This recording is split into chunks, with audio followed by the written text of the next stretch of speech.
Cannabis Quick Hits. It's because I know the line, I know what I can see from it.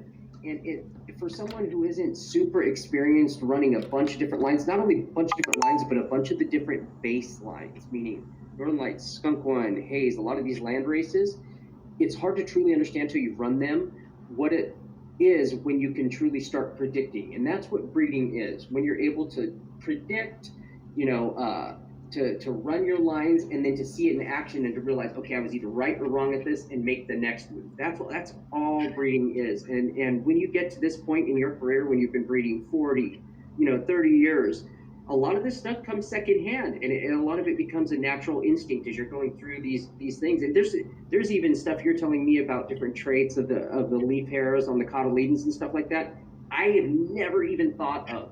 And I spend all of my time looking at the plants, just constantly observing, and that's how you learn, is constantly observing. You don't want to just let your plants, leave them in a room, let it auto run for a week or whatever. If you're really into it, learn your plants at every freaking stage. That's how you know.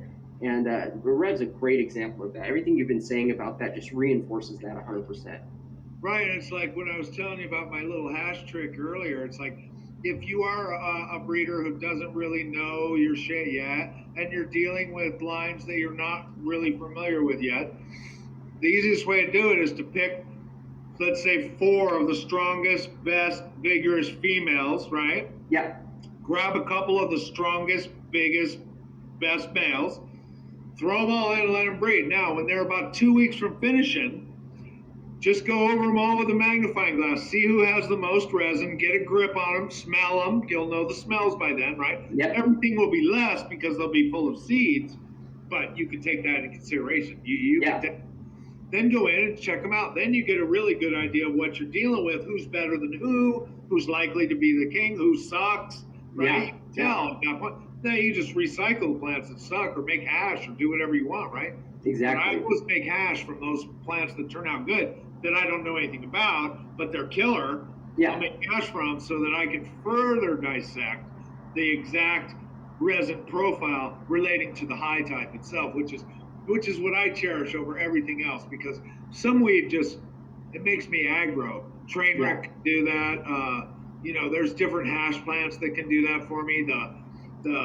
The really super fast flowering plants, the ones that flower in like 6 or 7 weeks. Yeah. Those all have the exact same quality for me of what I call aggro weed, right? Yeah. It's like I smoke them, I get really high, really baked. I'm all, whoa, it doesn't last long. It only lasts like an hour or something, right? Yeah. Then you come out of it, and then I'm like, fuck. I just in a shitty mood. Yeah. It's like, I don't like that. Yeah, no, that's. So I hate those super fast flowering ones, man. I just do. Do you think it's maybe like it just hasn't had enough time for the resin glands to mature and different oils, obviously, because